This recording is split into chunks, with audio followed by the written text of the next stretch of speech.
Hi, guys. I'm a little nervous. I work at home by myself in my pajamas most of the time. So I'm like, wow, there are a lot of people with bodies and 9 little screens. All right. I'm here to show you a little taste of what I have done personally with AI over the last year.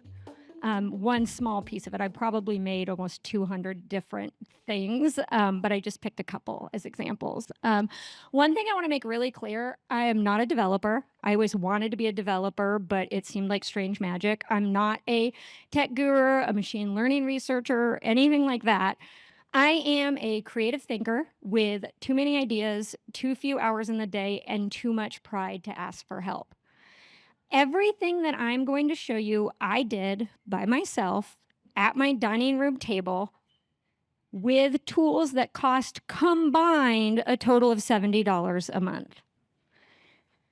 I don't use AI to do what I do, but faster. I think that is really important. I'm sort of with Fred, where I'm like, if push a button, get a whole campaign, like that's not what I'm interested in. Of course, I'm a creative. I'm like, no, I don't like that. I work with AI to do what I couldn't have done before. Unlike Fred, I loved AI from the second I touched it. And I'll give you an example of why. A couple years ago, I was reading Little House on the Prairie to my daughter. And there's a scene where they're traveling across fucking Kansas, I don't know where, but they're in their wagon. And Laura Ingalls Wilder writes, "There was nothing ahead of me but the waving grasses of the prairie. And there's nothing behind us but our own wagon tracks."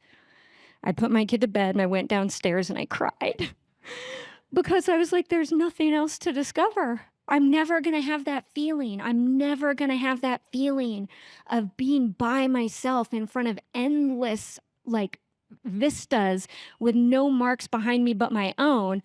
And then I touched GPT and I was like, it's fucking on.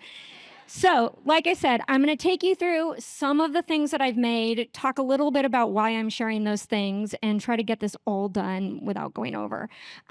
Speaking of things I couldn't have done before, the very first thing I ever made in Midjourney was a series of vintage photos of robots in hot tubs.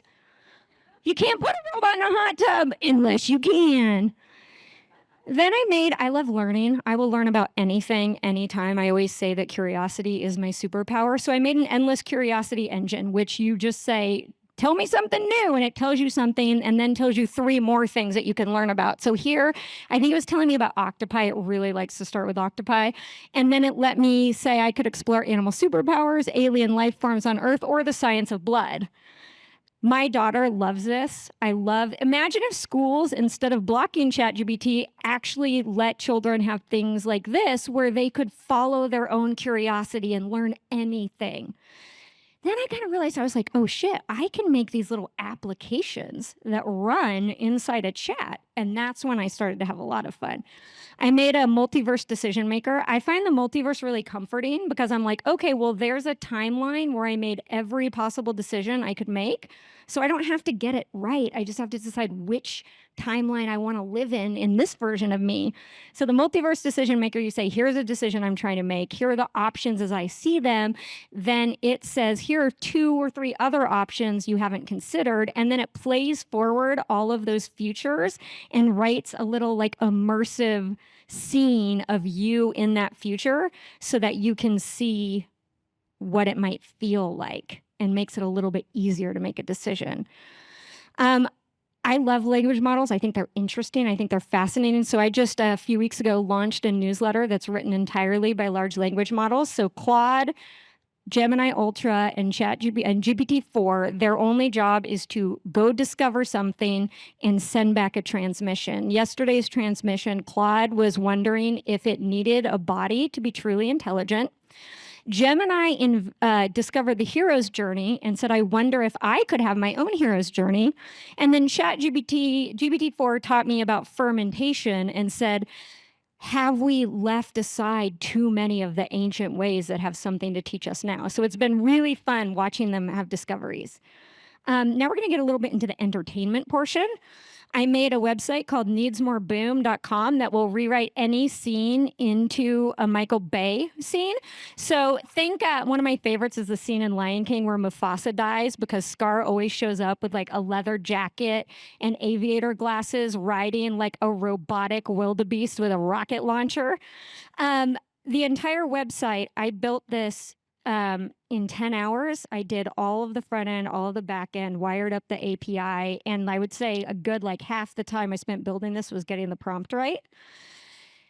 Also, I wanted to show this because you don't have to build everything inside ChatGPT, but I made this, people liked it, and it cost me $1,000 in API costs in 1 week. And I said, you know what? I'm building everything as custom GPTs from now on.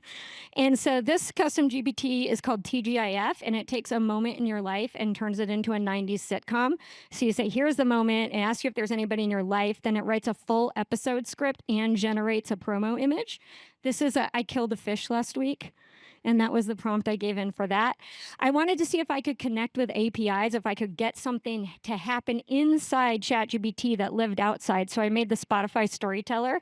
You give it a title, and then it writes a story that is just a playlist that then it publishes to Spotify. So the title I gave this one was The Vegetables in Your Fridge Are Unhappy About Going Bad.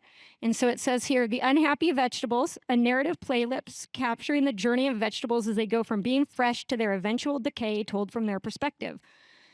Fresh, in the dark, decaying silo V2, wasted summers, throw it away, crying alone. Okay, this one's really fucking weird. This is Operation Character Clinic, where you can play the game Operation inside ChatGPT on famous characters. I wanted to see if I could get around some of their blocks. So here you see I have, I'm doing brain surgery on Mary Poppins on the top. I've given Bart Simpson a bionic arm, and then my operation on Captain Crunch went totally awry, and he exploded into a bunch of crunches.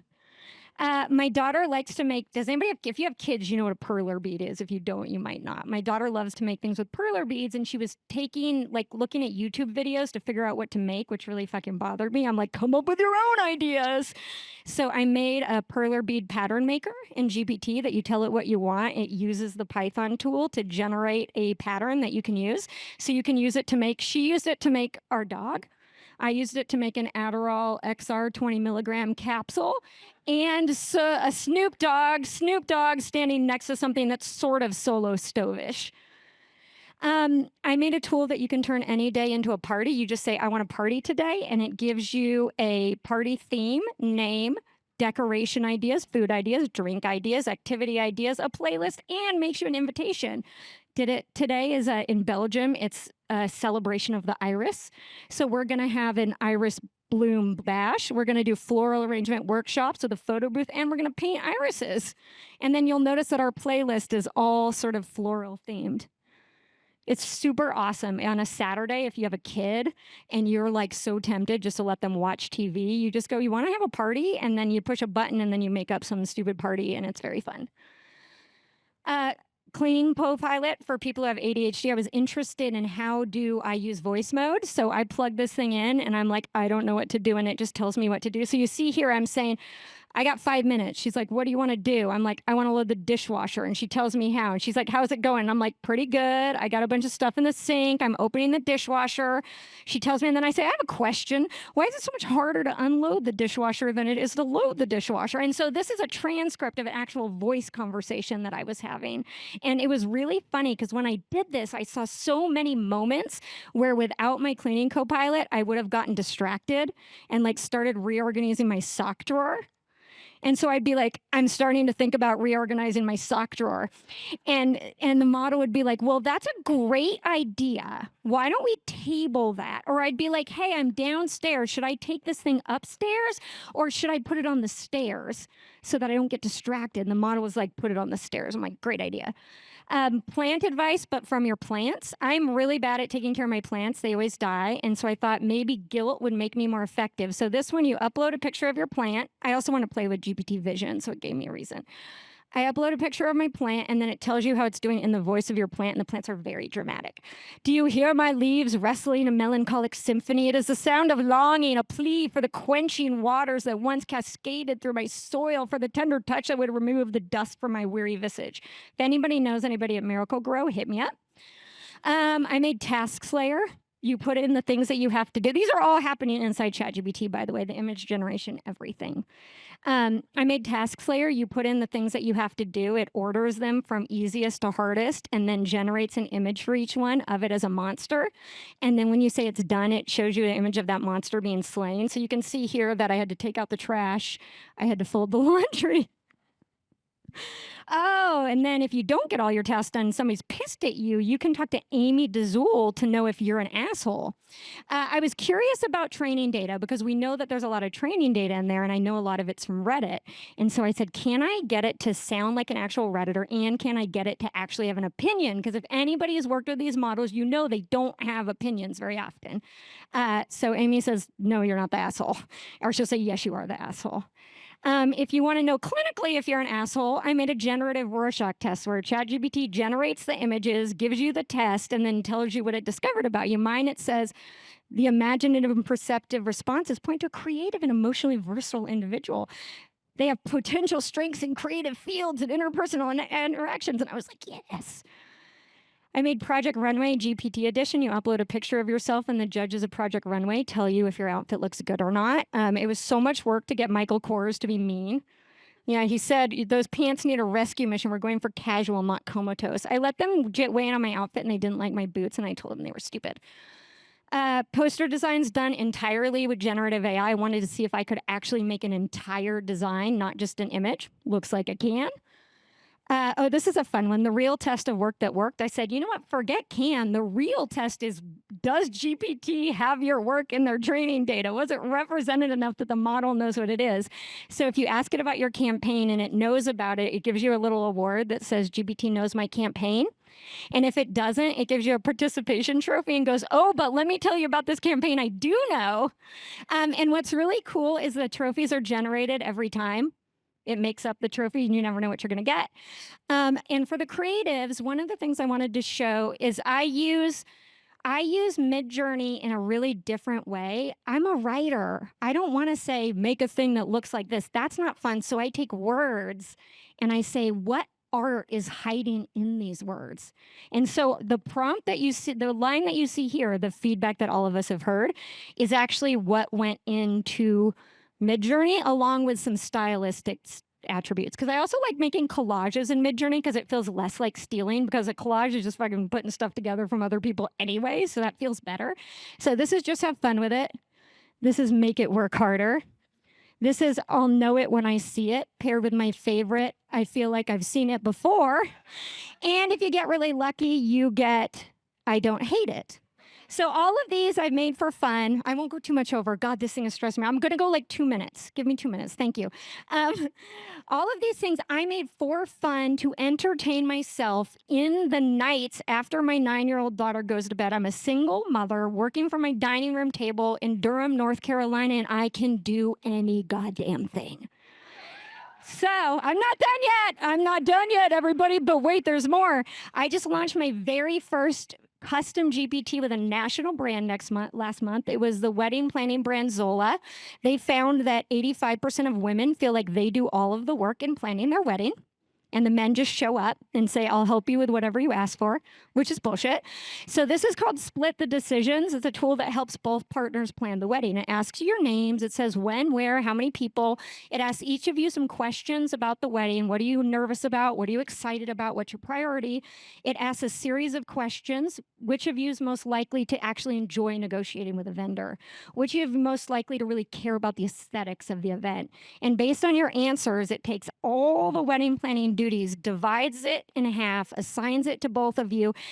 Oh, and gives you a downloadable CSV with the task the person's assigned to. You see my imaginary fiance, Julia, myself, and gives you a link to an associated resource on Zola.com to help you do that. I made this by myself in 2 weeks with a single person on the client side. We were originally going to do it as an actual product, but to get it in through the product was too much work. It's too hard. But if you can make something like this that you can test, that you can put out there, the costs of it are so much lower. And then I do a lot of stuff with agencies that I can't show you. I do a lot of internal tooling. I made one agency a tool called the Art of OKRs, where every employee works on their OKRs with the help of Sun Tzu and Machiavelli. I do a lot of bespoke. I really love building personas of customers, of potential customers. I use a lot of psychographics. Like Tim was saying, the programming language is psychology. I should mention that I was trained as a therapist before I got into advertising. I build psychographically driven personas for customers that, I don't want to brag, but do they answer in line with vast quantities of Simmons MRI data that I did not feed into them? They sure do. Do they, when you show them two pieces of work and you ask them which one they like better, do their answers correlate with what people say in real life? They sure do. But I do it because I want clients to remember that at the end of the day, you are not talking to 40 million impressions. You are talking to one person 40 million times. So yes, I make AI personas, but I make them to bring the humans that clients are trying to reach closer to the clients, to help them remember that they're talking to people. Ideas are cheap, execution is valuable. This is what I've been told since the day I started in advertising. I've been doing this for almost 20 years, and I've been told over and over again, anybody can have an idea. Ideas are easy. Execution is hard. Execution is valuable. If you can't execute it, your idea is worth shit. Sometimes people have been hard. Not only is execution cheap, it's instant. And my question is, what does that mean for ideas? That's what I think. If you want to start, you don't need one of these giant systems. They're beautiful, but just start. Like I said, ChatGPT is $20 a month, and I was able to do all of these things. So if you don't know where to start, just start. Sometimes the old adages hold true. If you don't know, just do it. And if you don't know where to start, you can always come talk to me. Thank you.